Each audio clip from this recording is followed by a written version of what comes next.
ماذا تريدان؟ نريد مقابلة مولاي الخليفة. وماذا تريدان منه؟ نريده في أمر خاص. أمر خاص؟ وهل تريد أن تطلعني عليه؟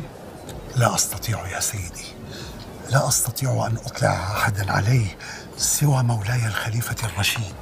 إذن اذهب إليه. أرجوك يا سيدي، أرجوك أدخلني حتى أذهب إليه. لا أستطيع إدخالك، هيا اذهبا من هنا. أرجوك يا سيدي، نحن بحاجة ماسة لمقابلته. لست مخولا بذلك، ولكن اكتبا ما تريدانه على رقعة وسأعطيها إلى مولاي ابن الربيع، وهو الذي يقرر إن كنتما تستطيعان مقابلة الخليفة أم لا. من نسل عربي أصيل.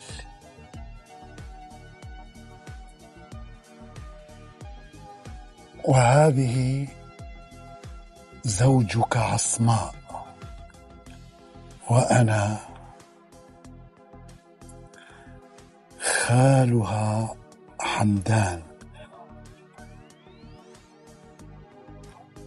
وولدك أحمد على باب قصرك.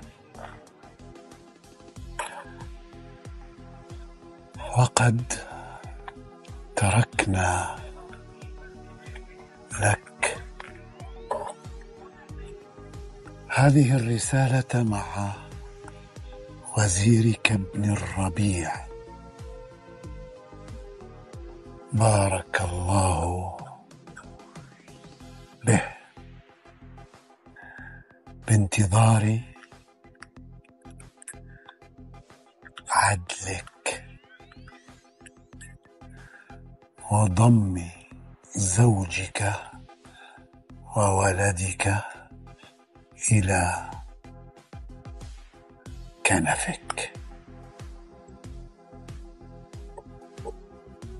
سنفلح يا عصماء، سنفلح بإذن الله.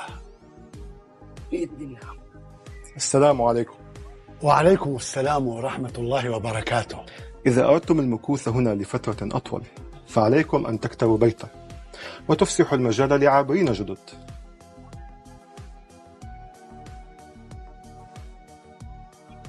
لقد أحسنت صنعا معنا، وأنا أشهد أنك تقوم بعملك على أكمل وجه. سأخبر الخليفة هارون الرشيد بأمرك حتى يكافئك على حسن صنيعك معنا. أنت ستخبر الخليفة الرشيد بأن يكافئني؟ أجل، فأنا خال زوجه العصماء. هذه عصماء زوج الخليفة. زوج الخليفة؟ أجل، ولكن إياك أن تخبر أحدا قبل أن نذهب إلى القصر وننجز الأمر مع الخليفة هارون الرشيد.